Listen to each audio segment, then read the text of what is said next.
नमस्कार दोस्तों, स्वागत है आप सभी का आज के मुख्य समाचार के इस वीडियो में। जी हां दोस्तों, मोदी सरकार की तरफ से बड़ी और महत्वपूर्ण खबर की अपडेट निकल कर आ रही है, जिसकी सटीक जानकारी हम आपको इस वीडियो में देंगे। बस आप इस वीडियो के साथ अंत तक बने रहिए। लेकिन उससे पहले आपसे एक छोटी सी रिक्वेस्ट है कि मुझे इस वीडियो को बनाने में बहुत मेहनत लगती है, तो इस मेहनत के लिए वीडियो पर एक लाइक जरूर कीजिएगा। साथ ही वीडियो के नीचे दिए गए इस लाल बटन को दबाकर चैनल को सब्सक्राइब कीजिए और इस घंटी को भी दबाइए ताकि आपको दिन भर की बड़ी खबरों की जानकारी मिलती रहे। तो चलिए दोस्तों, एक एक करके सभी बड़ी खबरों के बारे में जान लेते हैं। तो दोस्तों, आज की पहली बड़ी खबर की अपडेट की बात करें तो एलएसी में तनाव के बीच चीन का युद्ध राग, जिनपिंग का सेना को आदेश, जंग जीतने की अपनी क्षमता बढ़ाओ। जी हां, पूर्वी लद्दाख में सीमा को लेकर भारत और चीन के बीच तनाव जारी है। दोनों देशों में जारी तनातनी के बीच चीनी राष्ट्रपति जी जिनपिंग ने सशस्त्र बलों को वास्तविक युद्ध की परिस्थितियों में प्रशिक्षण को मजबूत करने और युद्ध जीतने की अपनी क्षमता बढ़ाने का आदेश दिया है। सत्तारूढ़ कम्युनिस्ट पार्टी ने पीपल्स लिबरेशन आर्मी को 2027 तक अमेरिकी सेना के बराबर क्षमता को बनाने की योजना बनाई है। शी जिनपिंग ने कहा है कि सेना के युद्ध जीतने के स्तर वाले प्रशिक्षण पर ध्यान केंद्रित करना चाहिए। हाल ही में उन्होंने इस बात पर जोर दिया कि अगर पीएलए खुद को अन्य अग्रणी शक्तियों की बराबरी में पहुंचाने के लिए एक आधुनिक युद्धक शक्ति में बदलना चाहती है तो उसे कृत्रिम बुद्धिमत्ता जैसे आधुनिक तकनीकों को अपनाना चाहिए। एलएसी पे जारी तनाव के बीच जिनपिंग का सेना को यह आदेश किसी बड़ी साजिश की ओर इशारा कर रहा है। और अगली बड़ी खबर की बात करें तो अभी नहीं थमेगी शीतलहर, दिल्ली, यूपी, पंजाब सहित उत्तर भारत के इन राज्यों में है बढ़ेगी ठंड। जी हां, प्रत्येक दिन मौसम में बदलाव आ रहा है। कभी ठंड तो कभी घने कोहरे ने लोगों को परेशान करा हुआ है। पिछले दिनों लगातार उत्तर भारत के ज्यादातर राज्यों में न्यूनतम तापमान कम हुआ है। इस बीच देश के अधिकतर हिस्सों में मामूली राहत भी मिली है, लेकिन दिल्ली, पंजाब, हरियाणा, उत्तर प्रदेश और बिहार और राजस्थान जैसे राज्यों में सर्दी का सितम जारी है। आने वाले दिनों में देश के अधिकतर राज्यों में ठंड और बढ़ेगी। पहाड़ी इलाकों में बर्फबारी के बाद सर्दी फिर बढ़ गई है। कश्मीर में झीलें और झरने जमने लगे हैं। मौसम विभाग ने अपने पूर्वानुमान में बताया है कि उत्तर भारतीय राज्यों में पश्चिमी विक्षोभ का असर दिखाई देने लगा है। इसके साथ ही कुछ इलाकों में ठीक ठाक बारिश हो सकती है। जम्मू कश्मीर, लद्दाख, गिलगित, बाल्टिस्तान और मुजफ्फराबाद में अच्छी बारिश होने की संभावना है। इसके साथ ही मौसम विभाग ने पंजाब, हरियाणा, दिल्ली, चंडीगढ़, हिमाचल प्रदेश, उत्तराखंड, पश्चिमी उत्तर प्रदेश और उत्तरी राजस्थान में भयानक शीतलहर चलने का अलर्ट जारी किया है। इसके साथ ही विभाग ने स्थानीय प्रशासन को इससे निपटने के लिए उपाय करने की सलाह दी है। और अगली बड़ी खबर की बात करें तो रिपोर्ट में खुलासा, घूसखोरों में भारत के लोग एशिया में नंबर 1, पुलिस सबसे ज्यादा भ्रष्ट। जी हां, सरकारी दस्तावेजों में काम करवाने के लिए रिश्वत देने में भारत के लोग एशिया में सबसे आगे हैं। यहाँ लोगों को किसी न किसी रूप में घूस देनी ही पड़ती है। ये जानकारी भ्रष्टाचार पर काम करने वाली एक एजेंसी की रिपोर्ट के सामने आई है। इसमें मुताबिक एशिया प्रशांत क्षेत्र में रिश्वत के मामले में भारत शीर्ष पर है, जबकि जापान सबसे कम भ्रष्ट है। इस रिपोर्ट के मुताबिक एशिया के अन्य देशों में कंबोडिया दूसरे और इंडोनेशिया तीसरे नंबर पर है। इस रिपोर्ट के मुताबिक एशिया में हर 5 में से 1 ने रिश्वत दी है। रिपोर्ट के मुताबिक भारत के ज्यादातर लोगों का मानना है कि पुलिस और स्थानीय अफसर रिश्वत लेने के मामले में सबसे आगे हैं। ये करीब 40% है। इसके साथ देश के सांसद आते हैं, जिसमें से जिनके बारे में 42% लोगों ने ऐसी राय रखी है। 41% लोग मानते हैं कि रिश्वतखोरी के मामले में सरकारी कर्मचारी और कोर्ट में बैठे 20% जज भ्रष्ट हैं। हालांकि सर्वे में शामिल 62% लोग मानते हैं कि भविष्य में हालात सुधरेंगे। वैसे दोस्तों, आपकी क्या राय है? भारत में कभी भ्रष्टाचार खत्म हो सकता है या नहीं? नीचे कॉमेंट करके जरूर बताइएगा। और अगली बड़ी खबर की बात करें तो चीन से मुकाबले के लिए तैयार भारत, भूटान से लगी सीमा पर 22 अग्रिम चौकियां बनाई, एसएसबी के जवान हुए तैनात। जी हां, चीन से तनाव के बीच सशस्त्र सीमा बल ने भारत भूटान सीमा के नजदीक 22 अग्रिम चौकियों का निर्माण किया है। ये सभी चौकियां सीमा से लगती हुई प्रमुख जगहों पर बनाई गई हैं। इनके निर्माण के बाद अब एसएसबी के पास समुद्री स्तर से 12,000 फीट की ऊंचाई पर बनी हुई कई महत्वपूर्ण चौकियां हो गई हैं। सशस्त्र सीमा को भारत, भूटान, तिब्बत की सीमा के पास तैनात किया गया है और जवान लगातार सीमा की सुरक्षा में लगे रहते हैं। सीमा पर नई चौकियां बनने की वजह से और गहन तरीके से सुरक्षा की जा सकेगी।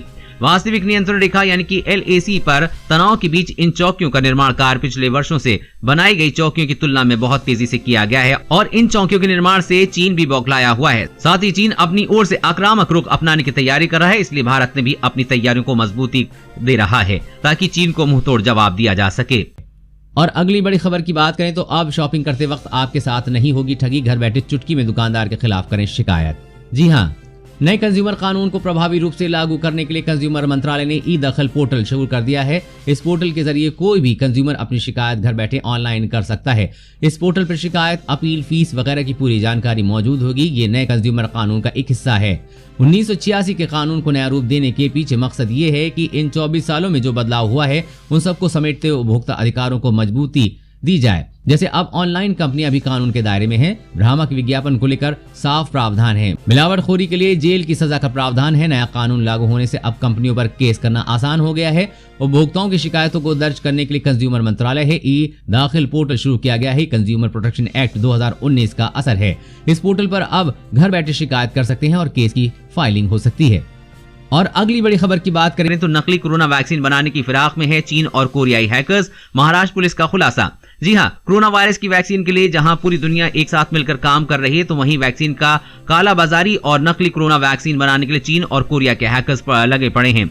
महाराष्ट्र पुलिस की साइबर सेल ने एक बड़ा खुलासा करते हुए दावा किया है कि चीन और कोरिया के साइबर हैकर्स कोरोना वैक्सीन की कालाबाजारी कर सकते हैं, साथ ही बड़ी बड़ी कंपनियों की डेटा चुराकर नकली कोरोना वैक्सीन भी बना सकते हैं। महाराष्ट्र पुलिस की साइबर सेल के आईजी यादव का कहना है कि ये सारे हैकर्स डार्क नेट के जरिए कालाबाजारी को अंजाम देने की जुगत में हैं। ये हैकर कोरोना बनाने वाली दुनिया की कई कंपनियों के डाटा चुराकर नकली कोरोना वैक्सीन बनाने की तैयारी में भी हैं।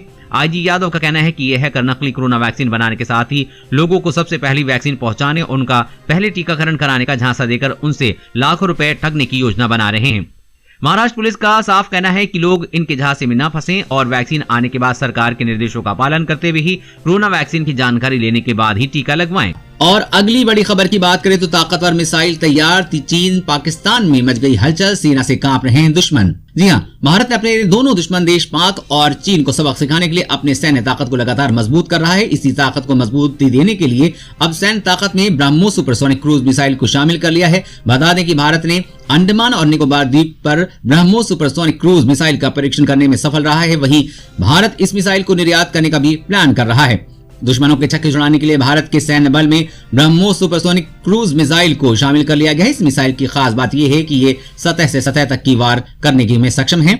वहीं इस मिसाइल की स्ट्राइक रेंज 400 किलोमीटर से अधिक है। ये एक ऐसी यूनिवर्सल लंबी रेंज मिसाइल है जिसे सतह से सतह, वायु और जल तीनों जगह से लॉन्च कर सकते हैं। भारत की इस ताकतवर मिसाइल से चीन और पाकिस्तान में हलचल मची हुई है। और अगली बड़ी खबर की बात करें तो हेमंत सोरेन सरकार का बड़ा फैसला। झारखंड में 9 लाख किसानों का 50,000 रुपए तक का कर्ज होगा माफ। जी हां, झारखंड सरकार ने करीब 9 लाख किसानों के 50,000 रुपए तक के कर्ज राशि माफ करने का फैसला किया है। इसके लिए वर्तमान वित्तीय वर्ष में बजटीय आवंटन के अनुरूप 2,000 करोड़ रुपए खर्च किए जाएंगे। मुख्यमंत्री हेमंत सोरेन की अध्यक्षता में हुई मंत्रिमंडल की बैठक में इस आशय पर निर्णय लिया गया है। राज्य के वित्त मंत्री और कांग्रेस के प्रदेश अध्यक्ष डॉक्टर रामेश्वर उरांव ने कहा है कि सरकार ने सबसे पहले छोटे किसानों को कर्ज माफी का लाभ देने का फैसला किया है और आगे दूसरे और तीसरे चरण में 1 लाख रुपए और 2 लाख रुपए तक के ऋण लेने वाले किसानों के भी कर्ज माफ करने का प्रयास किया जाएगा। मंत्रिमंडल ने किसानों की ऋण माफी के लिए 2,000 करोड़ रुपए के आवंटन को स्वीकृति प्रदान की है। इस राशि से राज्य के सभी किसानों एवं मजदूरों को किसी भी बैंक से लिए गए 50,000 रुपए तक के कृषि ऋण माफ होंगे। और अगली बड़ी खबर की बात करें तो अमेरिका ने F-35 से गिराया परमाणु बम, दुनिया में मची खलबली। जी हां,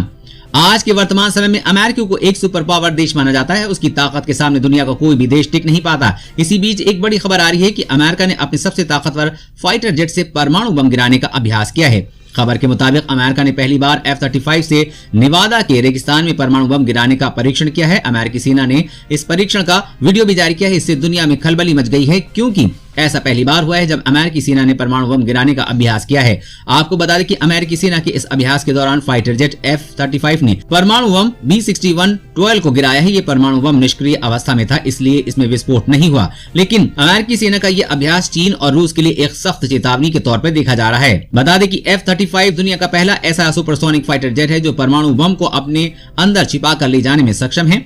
इस फाइटर को दुनिया का कोई भी रडार सिस्टम पकड़ नहीं सकता। इसे दुनिया का सबसे घातक और आधुनिक फाइटर जेट माना जाता है।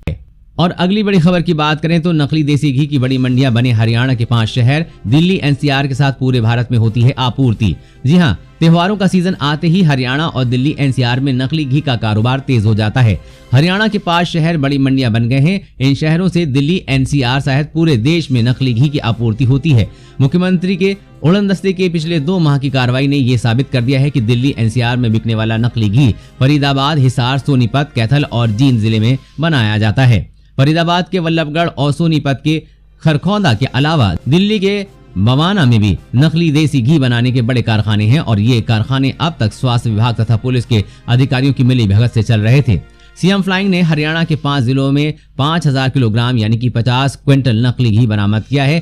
सीएम फ्लाइंग के अधिकारी बताते हैं कि बरामद किए गए इस नकली की मात्रा कुछ भी नहीं है। अनुमान है कि दिल्ली एनसीआर में नकली घी के त्योहारी सीजन में ये 1000 टन तक मांग रखती है। और अगली बड़ी खबर की बात करें तो खुशखबरी, पबजी मोबाइल इंडिया जल्द करेगा भारत में एंट्री, कंपनी को मिली सरकार से मंजूरी। जी हां, पबजी की भारत में वापसी का रास्ता साफ होता दिख रहा है। पबजी मोबाइल इंडिया की लॉन्चिंग की घोषणा के बाद से लगातार इसमें जुड़े अपडेट सामने आ रहे हैं। अब नया अपडेट ये सामने आया है कि पबजी इंडिया कंपनी के रजिस्ट्रेशन को केंद्र सरकार से अप्रूवल मिल गया है। पबजी इंडिया प्राइवेट लिमिटेड अब भारत में रजिस्टर्ड कंपनी बन गई है, जिससे साफ है कि पबजी मोबाइल इंडिया जल्द लॉन्च हो सकता है। बता दें कि पबजी कॉर्पोरेशन ने पबजी इंडिया प्राइवेट लिमिटेड नाम से कंपनी रजिस्टर्ड की है। इसे मिनिस्ट्री ऑफ कॉर्पोरेट अफेयर्स की मंजूरी मिल गई है। मिनिस्ट्री की वेबसाइट पर PUBG India private limited registered company के तौर पर दिख रहा है। बता दें कि कंपनी ने बताया था कि पबजी मोबाइल इंडिया में भारतीय खिलाड़ियों के डेटा की सुरक्षा और यूजर्स प्राइवेसी पर ज्यादा ध्यान दिया गया है।